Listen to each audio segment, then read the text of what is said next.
Shalom, selamat pagi siswa-siswiku yang berbahagia. Mari kita berdoa sebelum memulai pelajaran. Berdoa, mulai. Berdoa, selesai.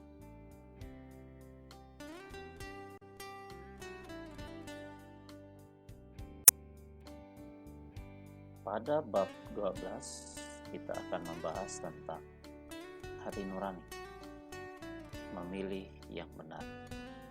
Referensi Alkitabnya dapat kalian baca dalam 1 Samuel 20 dan kitab Markus 7 ayat 21 sampai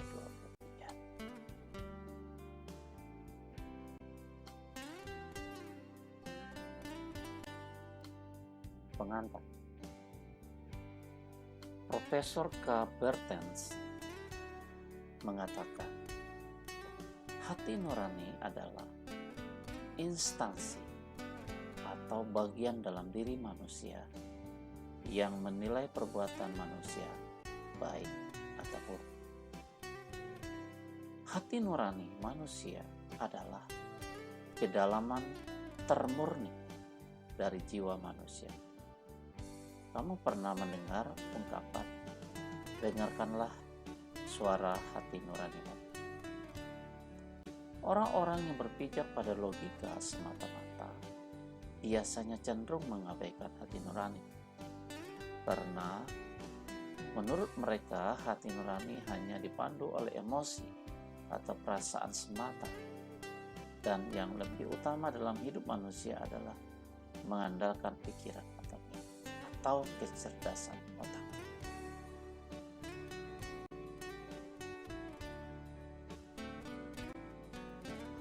Menurut Profesor Bertens, hati nurani juga berisi kesadaran.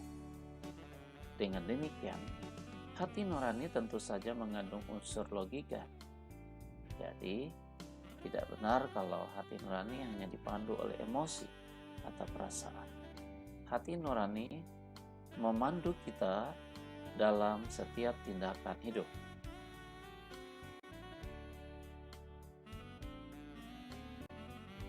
Pernahkah kamu merasakan hal ini? Kamu berbohong dan menyangkal apa yang telah kamu lakukan. Tetapi kemudian ada suara dari dalam dirimu yang mengingatkan bahwa kamu telah berbohong. Dan suara itu terus mengikutimu.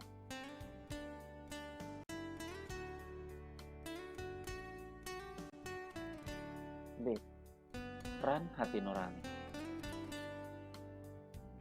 Mungkin kamu berpikir topik ini tidak penting bagimu dan hanya cocok untuk orang dewasa.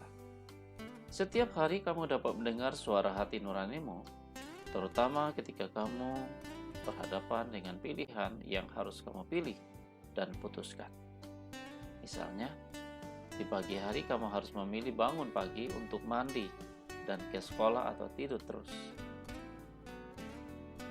Atau yang sekarang sedang kalian lakukan, belajar secara online di rumah atau PJJ. Di sekolah atau di rumah bersama teman-teman. Ada teman yang mengajak bolos atau ribut di kelas. Kamu harus memilih dan memutuskan mau ikut yang mana.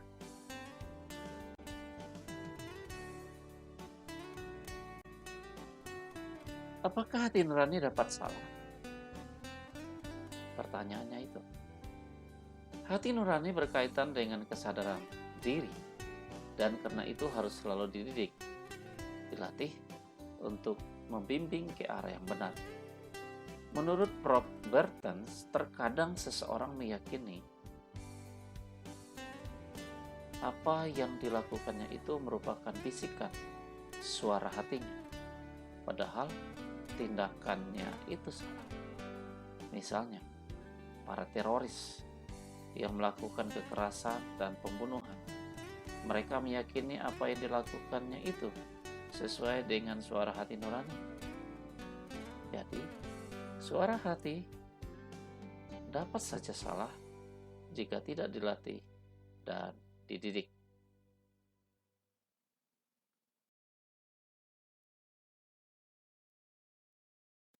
Para koruptor dan pembunuh, hati nurani mereka sudah tumpul karena mereka menutup diri terhadap kesadaran hati nurani. Akibatnya, perbuatan yang salah jadi dianggap biasa. Banyak orang bahkan bertindak berlawanan dengan suara hati nuraninya. Mereka memilih dan memutuskan sesuatu yang bertentangan dengan suara hati nurani. Lama-kelamaan, hati nurani mereka pun menjadi tumpul. Betapa penting peran hati nurani bagi manusia. Bahkan Yesus mengatakan dalam hati manusia lahir kejahatan. Anda dapat baca dalam kitab Markus 7 ayat 21 sampai 23.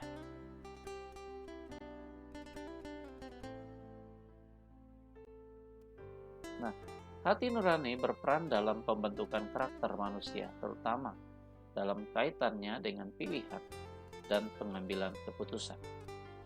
Bagi remaja seperti kamu, amatlah penting untuk terus melatih dan mendidik hati nuranimu, sehingga dari dalam hati nuranimu lahir berbagai perbuatan baik ketika kamu harus memilih dan mengambil keputusan yang benar.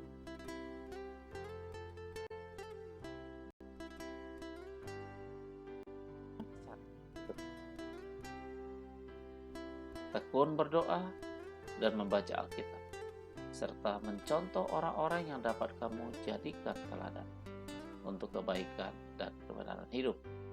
Seperti misalnya di rumah ada orang tua, ayah ibumu, atau tokoh-tokoh dalam Alkitab, dan juga para orang-orang terkenal seperti artis, para politisi, atau orang yang mempunyai kelebihan hidupnya. Dari kita bisa Anda contoh. Tapi yang paling benar adalah kita mencontoh diri dan pribadi Yesus Kristus. Pembahasan topik ini penting, terutama ketika kamu melanjutkan pelajaranmu membahas tentang kerendahan hati dan nilai-nilai Kristiani.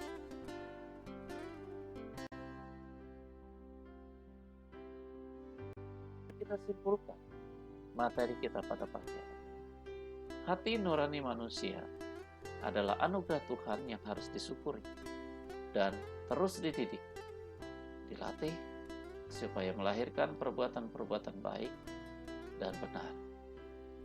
Manusia hidup tidak hanya untuk dirinya sendiri, namun semua yang dilakukan dalam bentuk tindakan turut berpengaruh pada orang lain, baik orang-orang terdekat maupun masyarakat secara keseluruhan.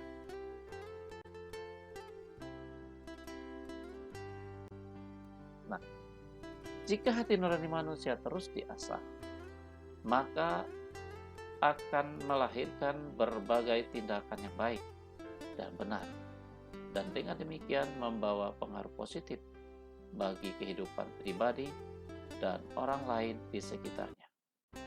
Kesadaran hati nurani membuat manusia selalu berhati-hati, mempertimbangkan setiap kata dan perbuatannya, sehingga hidupnya menyenangkan bagi dirinya sendiri dan orang lain.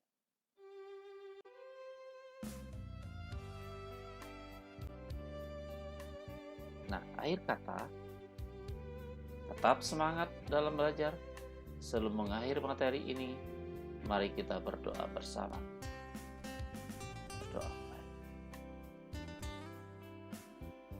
Berdoa selesai. Tuhan Yesus memberkati. Selamat pagi dan renungkanlah kata-kata di bawah.